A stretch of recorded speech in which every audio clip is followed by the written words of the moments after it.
Hello everyone. This evening I'm going to present to you a piece of retro home audio from the 1960s.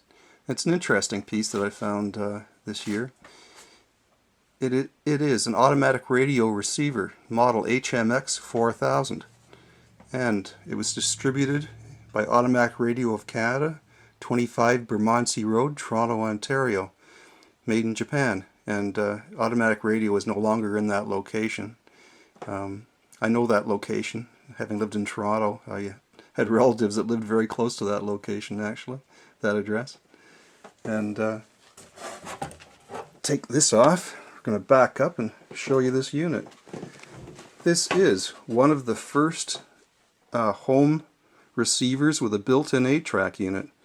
This would have been designed in 1967, and it was available in the market from 1968 1969. Now, the history of the 8-tracks really came into the marketplace kind of 1965, 1966, and you won't find too many working pieces of those kind of things around anymore, I wouldn't think.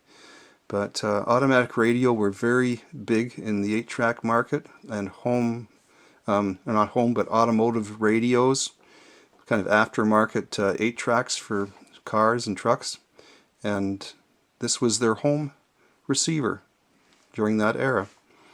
I would think it's about 5 watts a channel. It's not terribly powerful, but the construction is quite good on this. And I'll give you some close-ups on this. We have the 8-track unit.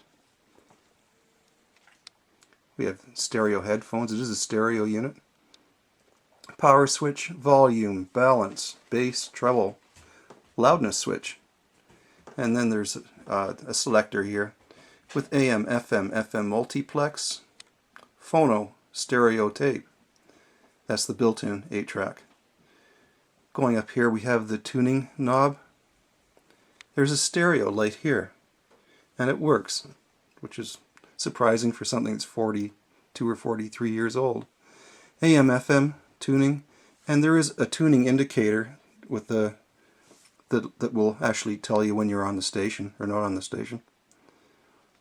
That's pretty much it. It's very simple, but it's very well made. I'll turn it on for you.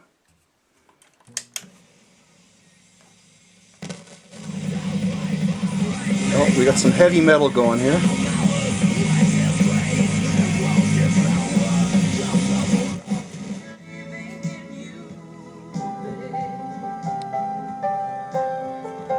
Bit more volume on here.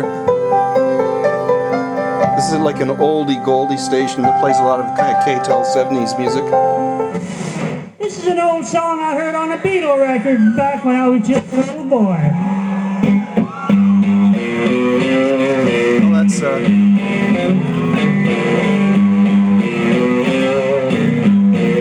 CBC.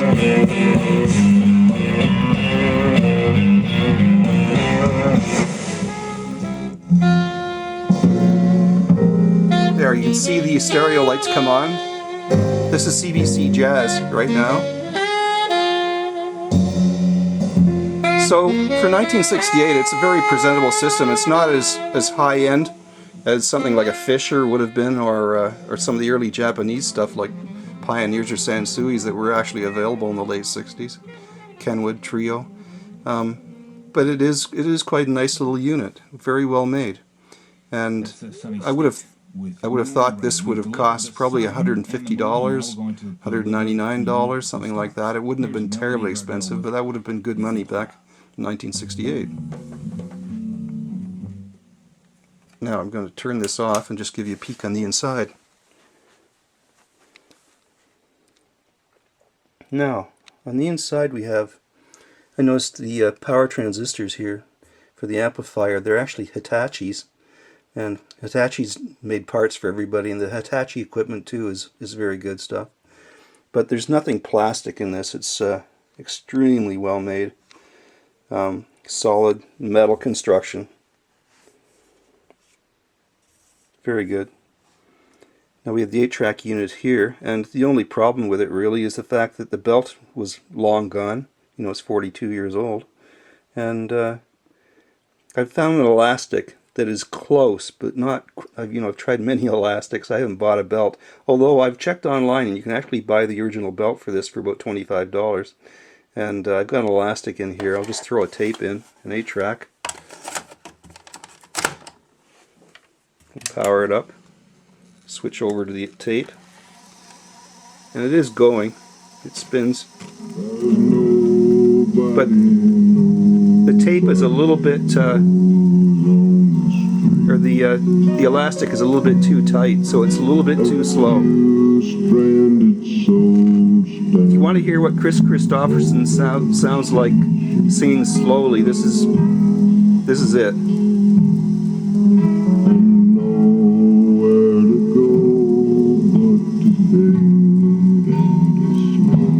Okay, I've had enough of that.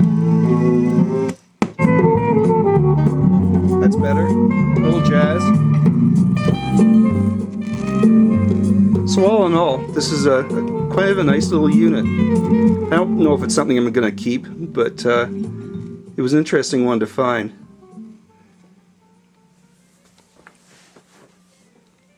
So that is the automatic radio receiver from 1968 HMX-4000.